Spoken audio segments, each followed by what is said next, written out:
Baik, halo teman-teman, kembali lagi di channel Fajar Anugrah. Di video sebelumnya kita sudah belajar cara membuat file HTML dan mengenal elemen-elemen dasar seperti tag pembuka dan penutup, lalu mencoba menjalankan kode HTML kita. Sekarang kita lanjut ke pembahasan elemen-elemen HTML lainnya. Kalau diibaratkan, HTML itu fondasi sebuah website seperti bahan-bahan untuk membangun rumah. Tapi kalau rumahnya mau terlihat lebih cantik dan menarik, kita butuh yang namanya cat dan dekorasi. Nah, di dunia website itu tugasnya CSS. Jadi HTML adalah struktur dasar rumah, sementara CSS adalah bagian yang bikin rumah kita terlihat keren. Mulai dari warna cat, ukuran pintu, hingga penempatan furniturnya. HTML dan CSS ini saling melengkapi biar website kita jadi lebih menarik dan nyaman untuk dilihat. Baik, sekarang kita langsung saja masuk ke pembahasan elemen HTML lainnya. Yuk teman-teman bisa buka teks editornya dan siap-siap untuk menulis kode HTML. Pada video kali ini kita akan membahas mengenai elemen heading. Jadi heading itu berfungsi untuk membuat judul atau bagian penting dalam halaman website.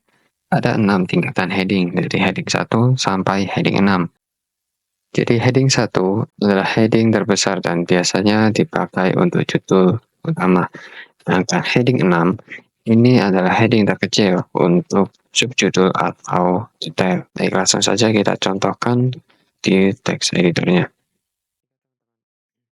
Baik, setelah teman-teman membuka teks editornya, kita akan membuat file baru. Nah, di sini saya akan memberikan nama filenya yaitu heading.html.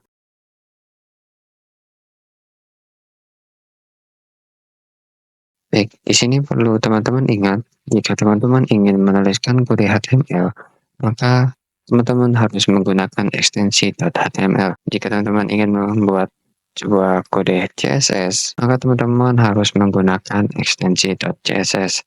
Begitu juga jika teman-teman ingin menuliskan JavaScript, teman-teman harus menggunakan ekstensi .js. Nah, untuk itu teman-teman tidak perlu khawatir karena nantinya akan kita bahas di video selanjutnya. Baik, sebelum itu di sini saya akan membuat struktur dasar HTML dan struktur HTML-nya. Baik, di sini default elemen title-nya adalah dokumen. Di sini kita ganti belajar.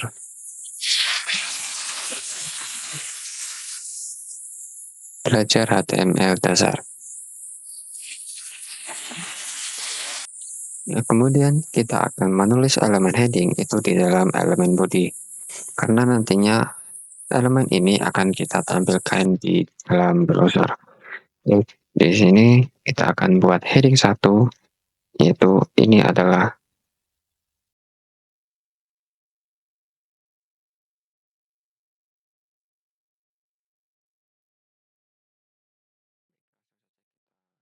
di sini saya akan copy.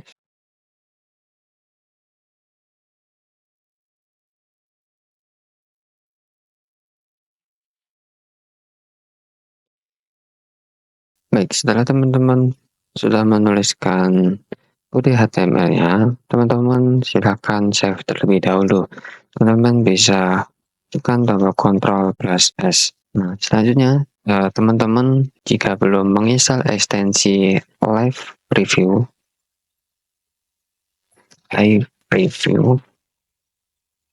nah yang ini teman-teman bisa install terlebih dahulu.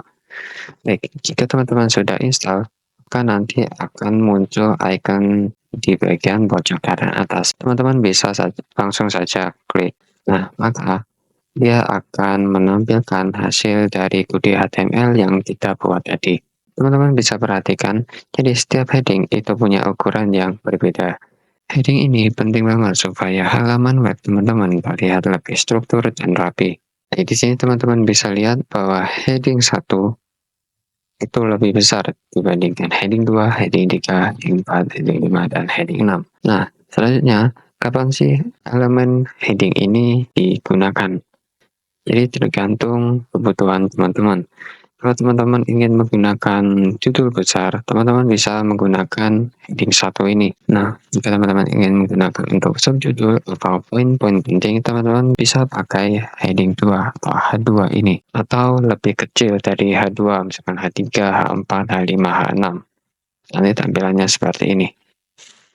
teman-teman bisa menyesuaikan sendiri sesuai dengan kebutuhan teman-teman. Jadi setelah heading, kita bahas elemen paragraf yang tulisannya dengan tag B. Seperti ini. Elemen ini dipakai untuk menampilkan teks yang lebih panjang dan menjelaskan sesuatu secara detail. Yang menariknya di sini, meskipun teman-teman nantinya mengetikkan sebuah paragraf, kemudian di dalamnya ditambahkan sebuah spasi yang cukup banyak atau juga enter, maka semua itu tetap dianggap satu paragraf saat ditampilkan di browser. Langsung saja kita contoh. Nah, di sini saya akan mencontohkannya di bawah. Kita akan menuliskan elemen paragraf. Kemudian di sini misalkan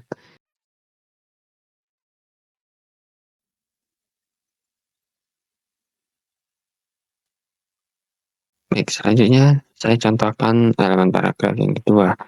Saya copy di bagian atas. Nah, di sini saya akan mencoba menambahkan enter dan juga spasi.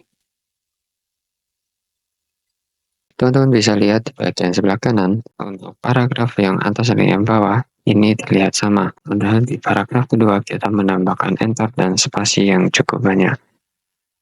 Nah, jadi sekarang teman-teman sudah tahu bahwa HTML itu ibarat bahan bangunan rumah, dan CSS adalah dekorasinya. Dengan heading dan paragraf, teman-teman bisa mulai membuat sebuah konten yang rapi dan terstruktur di website teman-teman.